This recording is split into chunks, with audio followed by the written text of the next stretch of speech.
ನಮಸ್ತೆ ಟಿವಿ 20 ಕನ್ನಡ ವಾಹಿನಿಗೆ ಸ್ವಾಗತ. ಬೆಳಗಾವಿ ಜಿಲ್ಲೆಯ ಕಾಗವಾಡ ಮತಕ್ಷೇತ್ರದ ಮಲಬಾದ ಗ್ರಾಮದಿಂದ ಮಹಾರಾಷ್ಟ್ರಕ್ಕೆ ಸಂಪರ್ಕ ಕಲ್ಪಿಸುವ ರಸ್ತೆ ಕಾಮಗಾರಿ ಅನುದಾನ ಕೊರತೆಯಿಂದಾಗಿ ಅರ್ಧಕ್ಕೆ ನಿಂತಿರುವುದಾಗಿ ಸ್ಥಳೀಯರು ಆರೋಪಿಸಿದ್ದಾರೆ.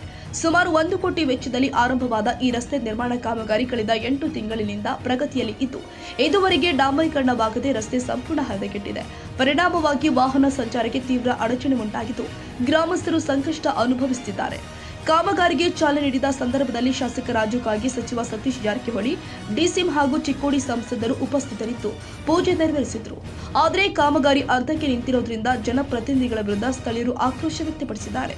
ತಕ್ಷಣ ಅನುದಾನ ಬಿಡುಗಡೆ ಮಾಡಿ ಕಾಮಗಾರಿ ಪೂರ್ಣಗೊಳಿಸಿ ಸಂಚಾರಕ್ಕೆ ಅನುಕೂಲ ಮಾಡಿಕೊಡಬೇಕು ಅಂತ ಗ್ರಾಮಸ್ಥರು ಆಗ್ರಹಿಸಿದ್ದಾರೆ.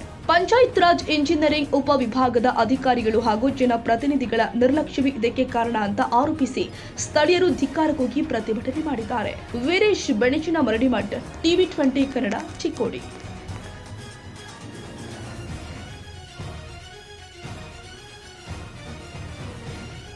ಕನ್ನಡಿಗರ ಮೆಚ್ಚಿನ ನಿಮ್ಮ ಟಿವಿ 20 ಕನ್ನಡ ವಾಹಿನಿ ಇದೀಗ ಟಿವಿಯಲ್ಲಿ ಲಭ್ಯ. ಕರ್ನಾಟಕ ಮತ್ತು ದೇಶ ವಿದೇಶದ 360 ಡಿಗ್ರಿ ಸುದ್ದಿ ವಿವರವನ್ನ ಪಡೆಯುವುದಕ್ಕೆ ಟಿವಿ 20 ವಾಹಿನಿಯನ್ನು ಲೈಕ್ ಮಾಡಿ, ವಿಡಿಯೋಗಳನ್ನು ಶೇರ್ ಮಾಡಿ, ಕಮೆಂಟ್ ಮಾಡಿ, ಸಬ್ಸ್ಕ್ರೈಬ್ ಮಾಡಿ.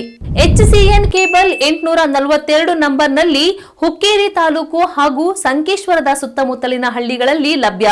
PCN ಕೇಬಲ್ 129 ನಂಬರ್ನಲ್ಲಿ ಹಾರುಗೆರೆ ಸುತ್ತಮುತ್ತಲಿನ ಹಳ್ಳಿಗಳಲ್ಲಿ ಲಭ್ಯ. ರಾಯಬಾಗ್ ಡಿಜಿಟಲ್ ಚಾನೆಲ್ ಕೇಬಲ್ 80ನೇ ನಂಬರ್ನಲ್ಲಿ ರಾಯಬಾಗ ತಾಲೂಕಿನ ಸುತ್ತಮುತ್ತಲಿನ ಹಳ್ಳಿಗಳಲ್ಲಿ ಲಭ್ಯ.